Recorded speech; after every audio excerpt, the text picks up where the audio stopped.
Well, we still have Izak Khomo here live to provide some analysis with regards to the vote counting that is continuing in Zimbabwe. Credibility issues continue to be watched with a close eye. International observers have been crisscrossing the country to check if there was no vote rigging in yesterday's elections. The Zimbabwe Electoral Commission has reported a 75% turnout and expects to release the results by Saturday. But before we go to the issue, Izak Khomo, on Zimbabwe, you wanted to comment on the issue happening right now in White River, Mpumalanga. Great reporting by our reporter there, Tumelo, to bring us the views of the people. What's your concern? Well, my concern is really a very sad concern.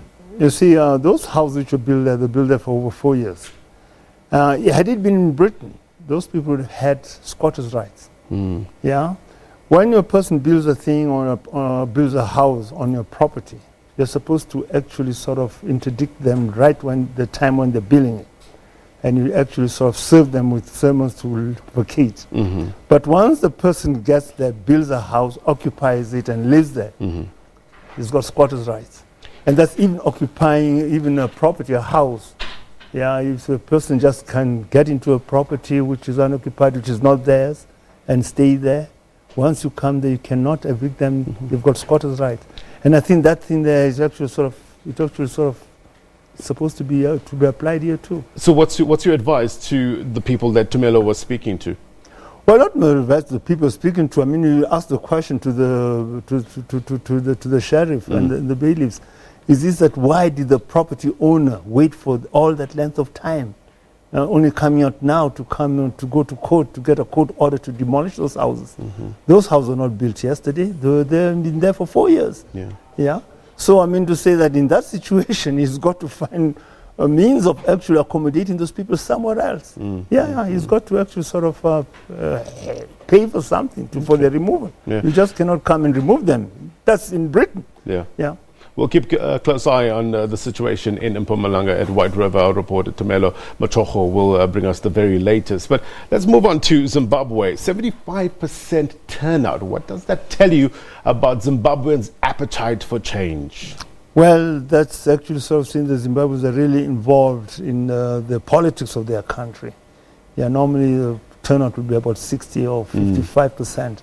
But it being 75%, it actually means that the Zimbabweans are concerned about their situation and about the government really that they want. That's the most important thing. 43.5% of the electorate was under 35. We've received a number of voice notes and video comments via WhatsApp line from youngsters looking forward to a new era in Zimbabwe. How critical is that youth vote?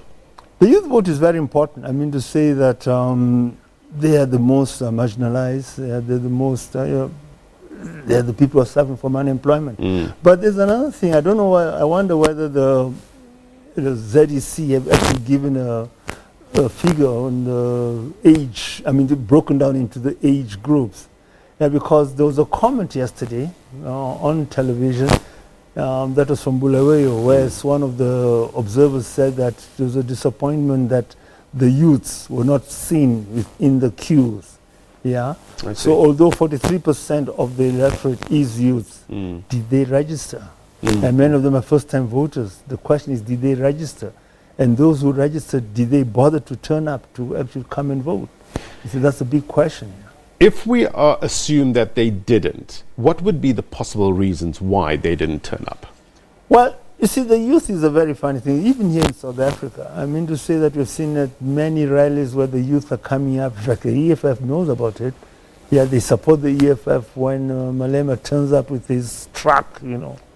They are there, but you find that over half of them have not registered. And it's just apathy, and they're not serious, yeah. And it also happened in Britain with the Brexit vote. Yeah, the Brexit vote carried because the youth actually stayed home and just went to the pubs and drank their beers. Yeah.